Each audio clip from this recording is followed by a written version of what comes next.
Assalamualaikum warahmatullahi wabarakatuh. Alhamdulillah puji syukur atas segala rahmat Allah. Semoga kita semua selalu dalam keadaan sehat walafiat. Sobat, menceritakan tentang ribuan sejarah yang tersimpan di masa lalu, tentunya banyak manfaat yang akan kita serap dari nilai-nilai positifnya. Kali ini ada sebuah cerita. Pada suatu masa, di dalam keramaian dunia pada suatu kota, ada seorang pedagang kecil yang berhati mulia. Namun di dalam kemuliaannya itu, justru mengundang simpati pada banyak orang. Bukan karena fisiknya atau penampilannya, akan tetapi, itulah bukti bahwa anugerah Tuhan akan selalu tersalurkan kepada orang yang sabar dan ikhlas, bukan orang yang hanya baik lahirnya. Ceritanya, kisah itu terjadi pada seorang pedagang dawet pikul dengan berjalan kaki. Ia adalah seorang kakek tua, yang bertubuh kurus, punggungnya sedikit membungkuk, dan wajahnya dipenuhi kerutan yang seolah menyimpan ribuan cerita kehidupan. Sebut saja namanya, Pak Wiryo. Setiap hari, ia memikul dua gentong dawet dan peralatan lainnya. Ada botol gula merah cair, santan kental, dan butiran dawet hijau yang ia buat sendiri setiap subuh. Gentong itu terbuat dari tanah liat, keduanya dipenuhi es dawet, lalu dipikul dan keliling kampung. Setiap pagi ketika fajar tiba, Pak Wiryo sudah bangun. Ia menyiapkan dagangannya. Air direbus, tepung diolah, dan daun pandan ditumbuk untuk memberi warna serta aroma. Semua ia lakukan dengan telaten, seakan-akan masih ada seseorang yang akan memuji hasil buatannya. Bertahun-tahun ia jalani pekerjaannya itu dengan sabar. Akan tetapi, selama itu juga tidak ada yang curiga bahwa dia bukanlah orang biasa. Ia adalah kekasih Allah yang selalu taat dengan syariat agama. Bismillah, semoga hari ini ada rezeki, gumamnya setiap kali memikul dagangannya ketika keluar dari rumahnya. Langkahnya pelan, namun pasti. Ia menyusuri gang demi gang, memanggil dengan suara yang tak lagi sekuat dulu, "Dawet, es dawet segar." Anak-anak kecil sering berlari mendekat. Mereka menyukai es dawetnya bukan hanya karena rasanya manis dan segar, tapi juga karena kakek itu selalu murah hati. Jika ada anak yang tidak punya uang, ia tetap akan memberi segelas kecil sambil tersenyum. "Bayarnya nanti kalau sudah punya ya, Nak," katanya lembut. Padahal, seringkali, nanti, itu tak pernah datang. Meski begitu, ia tidak pernah mengeluh. Baginya, melihat anak-anak tersenyum sudah cukup menghangatkan hatinya yang sepi. Lebih dari itu, jika musim hujan datang dan dagangan tidak habis, ia segera membagikan kepada tetangganya. Namun, tidak semua orang memperlakukannya dengan baik. Suatu siang yang terik, saat ia berhenti di pinggir jalan untuk beristirahat, seorang pria muda menghampirinya. "Berapa ini?" tanya pria itu sambil menunjuk es dawet. "5.000 saja, Nak," jawabnya. Pria itu mengangguk, lalu minum dengan tergesa. Setelah selesai, ia hanya meletakkan gelas kosong dan berjalan pergi tanpa membayar. "Eh, Nak, uangnya," panggil kakek lirih. Namun pria itu tidak menoleh sedikit pun. Kakek itu hanya terdiam. Ia menarik napas panjang, lalu mengelus dadanya yang terasa sesak. Tapi tak lama kemudian, ia tersenyum kecil. "Sudahlah, mungkin dia lebih butuh," bisiknya pada diri sendiri. Hari-hari berlalu seperti itu. Kadang dagangannya habis, kadang hanya tersisa sedikit. Penghasilannya tak seberapa, tapi cukup untuk kebutuhan sederhana. Meskipun begitu, ia selalu ucapkan syukur, bahagia, dan ridho atas rizki yang diterimanya. Terkadang pula di saat keberuntungan berpihak kepadanya. Ketika baru keliling di tetangga sebelah, es dawetnya kelarisan diborong semua. Bagi kakek, semua itu tidak mengubah siapa dirinya. Ia tetap bangun sebelum subuh. Tetap membuat dawet dengan tangannya sendiri. Tetap berjalan pelan menyusuri kampung sambil memanggil, "Dawet, es dawet segar." Karena baginya, hidup bukan tentang seberapa banyak yang kita dapatkan, tapi seberapa tulus kita menyukuri. Dan di balik gentong dawet yang dipikul Nis, telah mengajarkan satu hal sederhana yang sering terlupakan. Kebaikan kecil, jika dilakukan dengan hati, akan selalu menemukan jalan pulang. Seminggu kemudian, Pak Wiryo pertama kali membawa dagangannya, memikul gentong es dawet di tiap-tiap sekolahan. Di saat jam istirahat di sekolah berbunyi, anak-anak berdatangan untuk membelinya. Hingga beberapa hari, dawet Pak Wiryo mulai terkenal karena rasanya yang segar. Bukan rasanya, tapi aromanya juga membuat anak-anak mulai tergiur. Awalnya hanya beberapa anak yang membeli. Namun lama-kelamaan, kabar tentang es dawetnya menyebar. Anak-anak sekolah berkata rasanya berbeda, lebih alami, lebih segar, dan ada sesuatu yang membuatnya nagih. Setiap siang, antrean mulai terlihat di depan gentongnya. Terkadang juga es dawetnya juga diborong oleh para guru-guru sekolah. Hingga sebulan berikutnya, ia mencoba membawa es dawet lebih banyak lagi, tentunya gentong yang dibawanya juga lebih besar. Hingga sebulan kemudian, kakek tua itu mencoba membawa dagangannya di depan pasar. Ia pun berdagang di sekitarnya pedagang lainnya. Namun yang mereka jual bukan es dawet yang sama, tapi es-es lainnya. Tidak lama, di sana, es dawet Pak Wiryo juga mulai menarik perhatian orang-orang. Para pedagang pasar, tukang ojek, ibu-ibu, semua rela menunggu untuk menikmati segelas es dawet Pak Wiryo. Tidak disangka, tidak pula disengaja, Pak Wiryo telah mengambil pelanggan penjual lainnya. Hingga jualan mereka tak akan terjual, kecuali es dawet Pak Wiryo habis duluan. Namun, kesuksesan itu rupanya mengundang rasa iri. Tak jauh dari tempatnya berjualan, ada beberapa pedagang minuman lain yang mulai merasa tersaingi. Awalnya hanya lirikan sinis dan bisik-bisik kecil. "Ah, paling juga cuma sementara," kata salah satu dari mereka. Namun hari demi hari, antrean di depan gentong Pak Wiryo semakin panjang. Sementara dagangan mereka justru semakin sepi. Rasa iri pun berubah menjadi niat buruk. Hati mereka gelap tertutup rasa kecemburuan dan kehilangan. Suatu pagi, ketika Pak Wiryo sedang menyiapkan dagangannya di depan pasar, ia menemukan santannya terasa aneh. Tiba-tiba bau sedikit asam menyengat hidung. Ia terdiam sejenak, ia merasa aku ada kecurigaan yang gak sewajarnya ini terjadi. Lalu ia hanya menghela napas panjang. Ya sudah, mungkin memang belum rezeki hari ini, gumamnya pelan. Ia membuang santan itu dan pulang lebih awal. Meskipun ia tahu bahwa awal kejadian yang ia terima adalah perbuatan manusia yang sengaja merusak dagangannya. Namun, ia tidak menuduh siapapun. Ia hanya bisa tawakal bahwa hari itu memang bukan rizkinya. Keesokan harinya, ia beraktivitas seperti biasanya. Ia menyiapkan dagangannya kembali. Namun, kejadian lain terjadi. Saat ia melayani pembelinya, tiba-tiba gentong tempat es dawet tiba-tiba pecah berantakan. Hingga tumpah bercampur dengan tanah.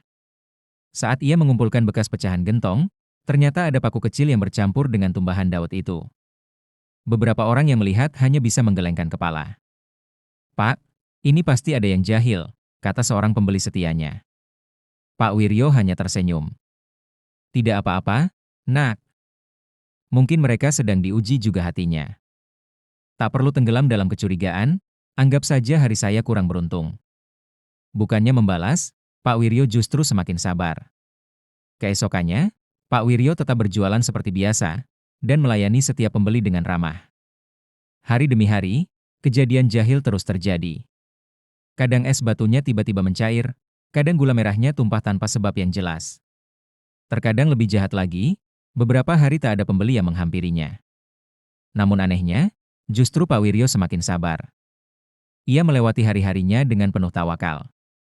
Hingga beberapa hari, orang-orang mulai tahu bahwa Pak Wiryo sering diganggu. Simpati pun berdatangan. Banyak yang sengaja membeli lebih, bahkan ada yang membantu menjaga gentongnya. Keesokan harinya, ada seorang pemuda yang menghampiri Mbah Wiryo untuk membeli esnya. Ia memberanikan diri berbisik kepada Mbah Wiryo. "Mbah, selama Mbah jualan di sini, pernahkah mengalami hal yang tak sewajarnya pada dagangan MU? Coba lihat penjual es yang sebelah, semua orang di pasar sini sudah curiga kalau mereka terbiasa jadi bakai ilmu hitam," kata anak muda itu. Mbah Wiryo hanya tersenyum. "Biarkan saja, Nak, itu urusan mereka. Tak perlu berprasangka buruk. Tetaplah selalu menduga hal yang positif. Mungkin ia hanya ingin menggunakan penglaris untuk menarik pelanggan agar selalu ramai," jawab Mbah Wiryo. "Tapi guna-guna mereka terbiasa untuk merusak pedagang lain. Dulu sebelum kakek berjualan di sini, sudah banyak orang yang berjualan di sini. Mereka juga berjualan es juga. Tetapi baru beberapa bulan sudah bangkrut. Awalnya pelanggannya sangat ramai, tapi baru beberapa minggu, dagangannya tiba-tiba sepi. Malah pelanggannya pergi dan pindah ke tempat mereka," kata pemuda itu. Lalu Mbe Wiryo menjawab dengan mudah. "Berarti selama ia berjualan, ia belum mendapatkan rizki. Dan untuk penjual es sebelahnya, rizkinya lebih lancar. Kalau kita melawan api dengan api, desa ini akan habis. Tapi kalau kita melawan dengan air, api itu akan padam sendiri. Tidak lama mereka berbincang-bincang. Ternyata benar, tiba-tiba datanglah satu persatu hingga genap 7 orang ke tempat penjualan es sebelah. Mereka memulai berjabat tangan dan berdiskusi. Seolah akan ada siasat yang akan mereka rencanakan. Pak Wiryo pun tidak tahu siapa dan dari mana mereka datang. Dan untuk apa penjual es sebelah itu mengundang mereka. Selama ini, Pak Wiryo tak pernah melihat di antara salah satu dari mereka sekali saja. Wajahnya seram dan pakaiannya mistis. Mereka adalah seorang dukun sakti yang datang dari berbagai daerah. Ahli supranatural, ahli santet, tenun dan guna-guna. Tidak lama, mereka pun berbisik-bisik pelan. Ada salah satu di antara mereka melirik ke arah kakek tua. Ternyata benar, mereka datang karena undangan penjual es sebelah untuk menyingkirkan kakek itu. Tidak lama, mereka memulai ritual, membaca mantra, membakar dupa meletakkan berbagai macam bunga di depan persis tempat penjual es itu. Tampak jelas, sang kakek melihat semua itu. Tiba-tiba, asap dupa mulai menyebar merata di awan. Mendung hitam mulai datang dan menggumpal. Seakan semua makhluk di langit mereka undang agar patuh atas perintahnya. Semua orang terkejut, hari itu yang awalnya suasana syahdu dan damai, tiba-tiba gelap dan penuh misteri. Akan ada kejadian apa ini? Kata salah satu orang sekelilingnya. Lalau pemuda itu pun bilang kepada kakek. Mbah, lihat apa yang mereka lakukan. Mereka benar-benar menggunakan sihirnya untuk mendatangkan makhluk goib. Saya yakin tujuan mereka jahat. Aku khawatir kalau hari ini, Simbah yang menjadi target utamanya. Jangan bicara keras-keras, nanti mereka dengar. Jawab sang kakek dengan senyum. Apa kakek tidak takut terjadi sesuatu padamu? Tanya pemuda itu. Nak, apa yang harus kita takutkan di dunia ini? Sesungguhnya manusia itu tidak ada yang sakti, tidak memiliki kemampuan apa-apa, kecuali atas kehendak Allah. Biarkan saja mereka berbuat sesukanya. Jangankan hanya daganganku yang mereka rusak, nyawaku pun aku siap, kalau memang Allah sudah berkehendak. Karena manusia hanya bisa berdoa dan berusaha, selebihnya sudah miliknya. Jawab kakek itu. Pemuda itu terdiam dan terkejut mendengarkan kata-kata kakek tua itu. Saya yakin Simba ini bukan orang sembarangan, bisa jadi ia adalah waliullah. Kata pemuda dalam hatinya. Tidak lama, sebelum pemuda itu meninggalkan tempat itu, tiba-tiba angin datang berhembus kencang di sekitar itu. Angin datang merusak lingkungan. Banyak benda yang terbawa angin, ranting-ranting kayu di sekitar itu patah, daun-daun pun berjatuhan. Anehnya, terlihat jelas ada segumpal angin sebesar bola menuju ke arah tempat dagangan kakek itu. Pemuda itu pun menyaksikan. Segumpal angin masuk dan menerobos di tengah-tengah gentong es dawet. Tidak lama mengitari kakek dan pemuda itu berkali-kali. Pemuda itu pun gemetar dan ketakutan. Kek, awas hati-hati. Bilangnya pemuda itu. Lalu, kakek itu duduk, lalu memejamkan mata. Tidak ada mantra, tidak ada ritual aneh. Ia hanya diam dan hening dan penuh ketulusan. Akhirnya, segumpal angin pun berubah menjadi 7 dengan wujud bayangan-bayangan hitam. Mbah Wiryo pun dengan tenang mendekati makhluk-makhluk itu. Ia berbicara pelan kepada mereka dengan waktu yang singkat. Yang akhirnya, tiba-tiba mereka terbang ke atas dan pergi ketakutan dengan si kakek itu. Alhamdulillah, ucap Mbah Wiryo. Seketika suasana kembali nyaman. Angin yang bertiup kencang memporak-porandakan ranting dan dedaunan akhirnya hilang. Langit pun kembali terang dengan keadaan yang aman. Spontan pemuda itu berdiri dan bicara, Mbah, sebenarnya Anda ini siapa? Tidak mungkin Anda orang sembarangan. Mana mungkin ilmu hitam yang menghampiri Anda? Seketika berlarian ketakutan. Mbah Wiryo tersenyum. Seperti yang kamu lihat, saya hanya kakek tua penjual es dawet. Saya bukan siapa-siapa di hadapan Allah. Jawab Mbah Wiryo. Akhirnya, makhluk-makhluk itu kembali kepada tuannya. 7 dukun berdiri serentak, alat-alat ritual yang mereka siapkan terbalik dan berantakan. Ternyata dia bukan orang sembarangan. Jawab salah satu dukun itu. Kita tidak bisa tinggal diam, kita lanjutkan besok di malam hari. Jawabnya. Malam esoknya, ritual dibuat lebih besar. Mereka menyembelih hewan sebagai tumbal, menggambar simbol di tanah, dan memusatkan kekuatan mereka bersama-sama. Kali ini bukan ritual sembarangan, tapi lebih kejam lagi dibandingkan yang pertama. Kali ini pasti berhasil, kata salah satu dari mereka. Ritual pun dimulai, tapi hasilnya sama. Mbah Wiryo tidak hanya sehat, ia bahkan sempat membantu tetangganya yang membutuhkan. Jualannya semakin laris dan banyak yang antri. Ia menjalani hari-harinya seperti hari sebelumnya, penuh tawakal ikhlas dan sabar. Sehingga para dukun situ semakin kehilangan wibawa. Tidak cukup sampai di situ. Kali ini tujuannya bukan membantu penjual es itu, melainkan karena dendam dan ambisi menghancurkan. Akan tetapi, keesokan harinya di saat Mbah Wiryo kembali jualan es dawetnya, salah satu dukun itu menghampirinya, dengan berpura-pura membeli. Dengan mata batin Mbah Wiryo yang tajam, dia pun mengetahui siapa lelaki itu, dan apa tujuannya. Di tengah-tengah saat dukun itu minum es dawetnya, Mbah Wiryo bicara kepadanya. Maaf Pak, apa tidak salah jika Anda membeli es saya? Bukankah es yang di sebelah lebih segar? Kembalilah, teman-teman Anda mencari. Kekuatan mereka akan berkurang jika Anda tidak segera kembali. Dukun itu pun terdiam dan kaget mendengarnya. Bagaimana kakek itu bisa mengetahuiku? Bicara dukun dalam hati. Padahal ia sudah mengetahui rencana jahat ini, tapi ia masih besar hati memberi kesempatan. Benar-benar orang hebat, sungguh ia adalah kekasih Allah. Jawabnya dalam hati. Maaf kek, hari ini saya sengaja menghampiri kakek bukan untuk mencari masalah. Tetapi saya mau mengakui kesalahan saya dan meminta maaf, saya sudah melibatkan diri untuk melenyapkan Anda. Bagaimana mungkin kakek bisa mengetahuinya? Siapa kakek sebenarnya? Kakek pun tersenyum. Seperti yang kamu lihat saat ini, siapa saya? Saya hanya penjual dawet keliling. Kembalilah kau. Bukankah kalian punya tanggung jawab bersama teman-temanmu untuk menghabisiku? Laksanakanlah. Jika kau mau, akan aku tunjukkan tempat guna-guna dan tenun yang paling ampuh. Jawab kakek. Tidak, justru kedatanganku ke sini karena saya telah mengundurkan diri. Karena saya tahu bahwa kakek adalah orang yang baik. Kakek adalah waliullah yang menyamar. Saya mau jadi orang baik kek. Saya juga sadar bahwa guna-guna itu dosa besar. Akhirnya, ritual ketiga. Mereka melakukan ritual terlarang. Ritual dilakukan dengan tinggal 6 orang. Kini ritual yang mereka lakukan berisiko sangat besar. Langit mendung, angin berputar, dan suasana terasa berat. Mereka memanggil seluruh ruh-ruh jahat, makhluk goib dari segala arah. Raja Jin pun diundang untuk membantunya. Dan akhirnya ritual pun dimulai. Di tengah ritual itu, tiba-tiba api unggun mereka padam. Sesaji dan alat ritual pun meledak hingga mereka terpental. Jin dan makhluk goib yang mereka kirim, kembali lagi ke tuannya dengan keadaan hancur lebur.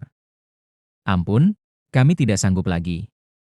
Dia bukan orang biasa. Dia bukan sekedar berilmu sakti, tapi dia adalah seorang waliullah. Ujar makhluk goib itu kepada dukun-dukun itu. Akhirnya satu persatu dukun mulai merasa sesak, seolah ada kekuatan yang menekan dari segala arah. Ini tidak wajar, bisik salah satu dari mereka dengan ketakutan. Bayangan gelap yang mereka panggil justru berbalik arah, menghantam mereka sendiri. Beberapa dukun jatuh pingsan, yang lain menjerit kesakitan. Ritual itu gagal total. Keesokan harinya, dengan tubuh lemah dan hati penuh ketakutan, penjual es yang mengundang para dukun itu mendatangi Mbah Wiryo.